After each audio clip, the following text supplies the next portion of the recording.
Hello everybody, you're watching Cake Happens. My name is Bethany and today we're going to make a flamingo pineapple cake. We also made a teeny tiny little smash cake, which is adorable. I am dying over this smash cake. It is the cutest thing I've ever seen. I'm going to show you so many things in this video. We learned how to do ombre, we learned how to do a watercolor technique, we learned how to do the drip, we learned how to stack stuff together, and how to get those sprinkles on the bottom of your cake.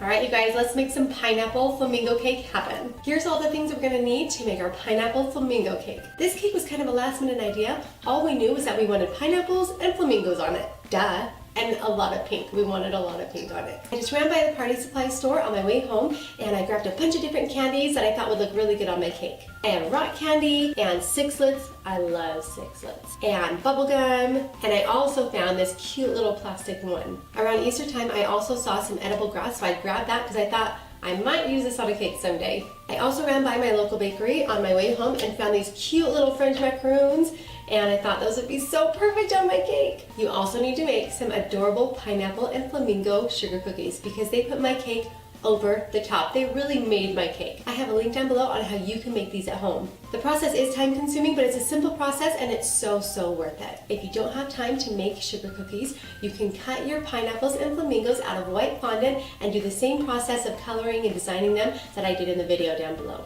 I also picked up Sweet Polita's Pineapple of My Eye Sprinkle Medley. This sprinkle medley, of course, was perfect for my cake. I'm making a pink chocolate ganache drip, so I have a half a cup of white chocolate and a half a cup of heavy whipping cream. I also have some pink food coloring to dye that drip pink. I divided my buttercream into 4 different bowls and I tinted my darkest color first, and then I used that darker color and I put it in each of my other bowls, just a little bit less at a time. Of course, I have my handy dandy turntable, I have my whisk, a cake scraper, an angled spatula, and a plastic cake scraper. I have 4 7-inch round cakes here. That's 2 of my coconut cake recipes that I've linked down below.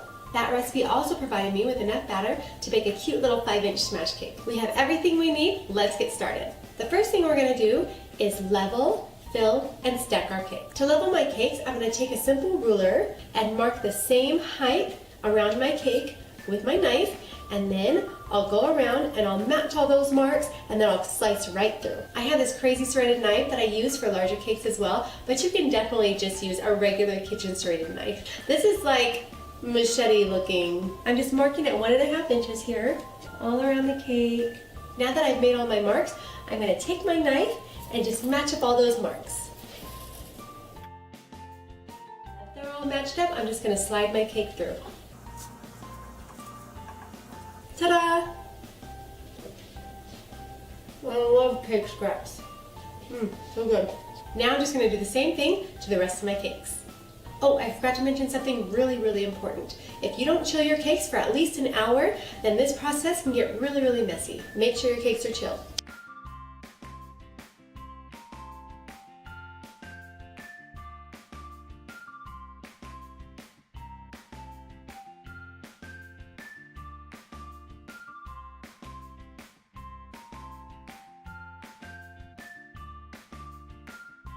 Let's start stacking our cake. The first thing I do is take some buttercream and put some glue on my board by just adding some buttercream, spreading it around a little bit, and then I place my first layer, and that'll make it stay. I just cut the tip off of my piping bag, and I'm going to make a little bit of a dam here.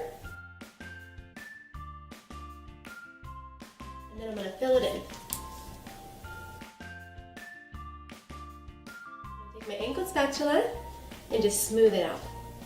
Now you'll notice that I didn't go all the way to the edge because I want the frosting to be able to have room to spread out when we compress our cake.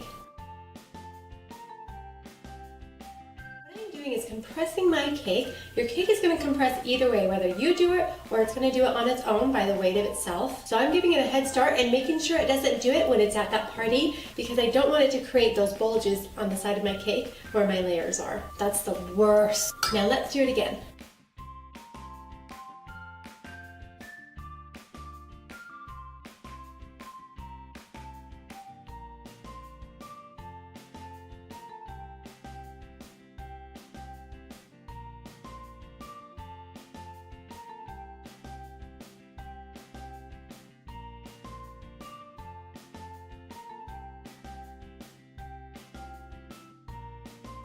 Alright, I finished filling and compressing my cakes, Now we get to take our scraper and scrape all of that off. I have an extra tall scraper from Wilton, and I love this guy for when I do my tall cakes. We're just gonna take our scraper and make sure to hold it straight up and down, hold it to the side of the cake, and then spin.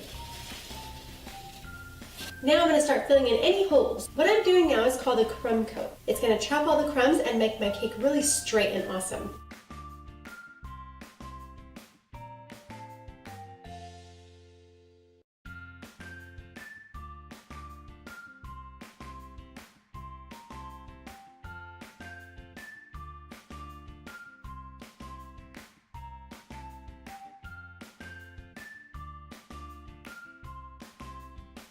Now that our crumb coat's done, I'm going to put it in the fridge for at least 10 minutes. Now I'm going to work on my cute little smash cake.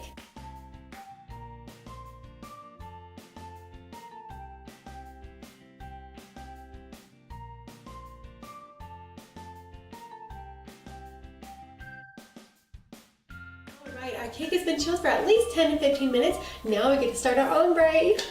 We're going to start with our darkest color on the bottom and work up to our lightest color. I've snipped all my bags at about the same size, and so they all are going to be pretty consistent stripes. We just squeeze and turn our turntable and pipe a big rope of buttercream around. Oh, I love that color. Let's do another rope.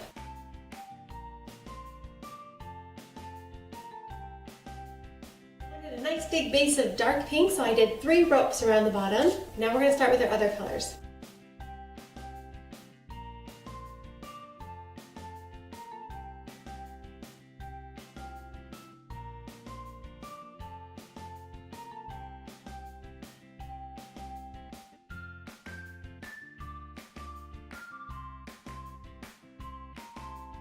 We have all our colors on, we're going to swipe our cake and make some magic happen. I love this part.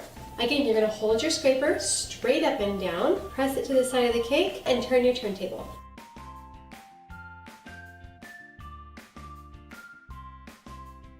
We're going to fill in some little holes and then swipe again.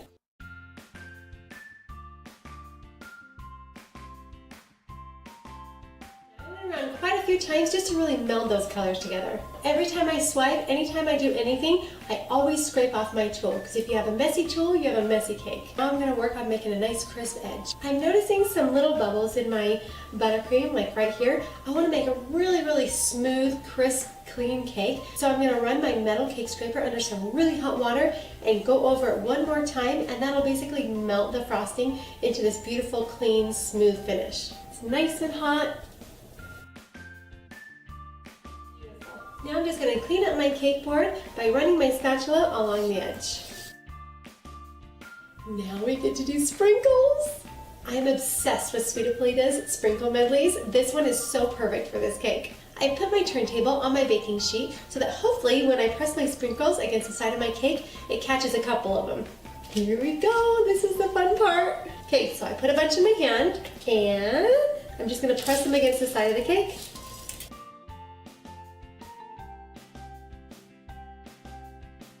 Oh my gosh, sprinkles everywhere, all over my kitchen. I'm not even mad about it. Okay, let's get this cake in the fridge to chill and set. We'll clean up our sprinkles and I'll bring that smash cake back out to kind of frost it a little bit.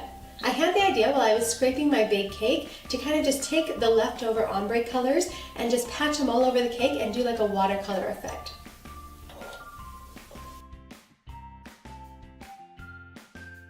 I'm loving this. The key to a nice crisp clean edge is to make sure that those edges are built up and you have a nice lip of buttercream around the edge. We're going to take our spatula and drag it in.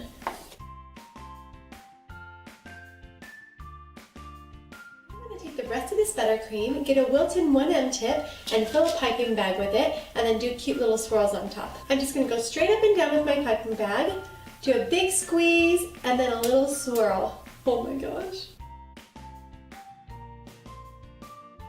It is so stinking cute. I'm loving this watercolor, probably even more than the ombre. Okay, let's finish it off with some sprinkles. It just keeps getting cuter and cuter. I can't even stand it. I'm gonna put my flamingo cookie on it. Oh my god. That is probably the cutest thing I've ever seen. Beyond. I can't even stand it. I'm done. It's time to make our drip now. Drips are really, really easy. All I'm gonna do is take half a cup of white chocolate and half a cup of heavy cream that I've heated up in the microwave. Don't let it boil, you just want it hot enough to melt the chocolate. I'm gonna pour that in, whisk it up, done. I'm gonna let this sit for about a minute while it melts the chocolate. We're gonna add some pink food coloring and then we're gonna whisk it up. I want it super bright. It's like hot pink, I'm so excited. Now right away your ganache is not going to seem thick enough, but if you let it set at room temperature, then it'll thicken up and it'll be the perfect consistency for your drip. I'm getting my ganache ready to drip by putting it in a pastry bag. Now I'm using a cup to hold my pastry bag because I'm going to use both hands to tip the bowl and it'll help hold that for me really well.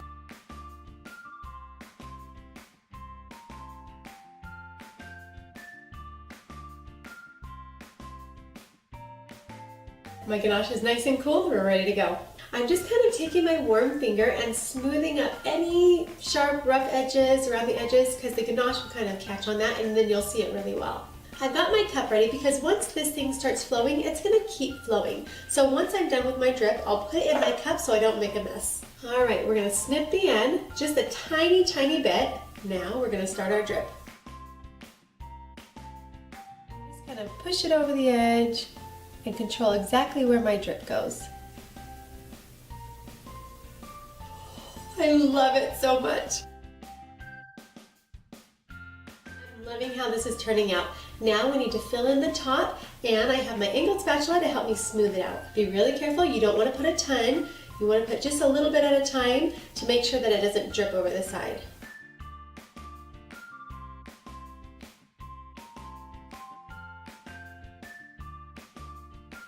Get this guy in the fridge so it can set and chill and then we can put all our fun stuff on top of it. This is the fun part. I think this ganache is a little bit too thin. I probably would have done 1.5 to 1 ratio. That means I would have done 3/4 of a cup of chocolate and half a cup of heavy cream. Our cake is nice and chilled. Now we get to put all the fun stuff on it. Okay, let's get this stuff on. I'm so excited. Where do I even start? I don't even know. I think I'm gonna put toothpicks in my pineapples because they're so big. And they're pretty thick, so hopefully they don't break. Oh my gosh, it worked. Oh my gosh, it's perfect. I think I'm gonna start building up this side and go kind of vertical along this side. The one goes right in the center. Let's build it around this. Let's add another pineapple here. The flamingos are so cute. I'm going to put this guy right in front. I'm going to secure him with some royal icing. Do another flamingo. Okay, let's try some other fun things. Let's try the macaroons. I love the green ones.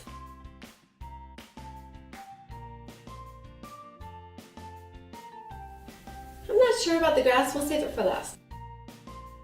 Let's try some rock candy. The gumballs. I honestly don't know how to put it in there. I'm just going to cut out a little hole for it, put some royal icing in there, and hope it sticks. Just going to cover it up with some ganache. I'm going to stabilize you with some toothpicks. Put a toothpick through this gumball so it can stick right there and not fall off. I like how we built some height with this side with the grass. We've kind of carried everything up to this side, and so it's got some really nice movement to it.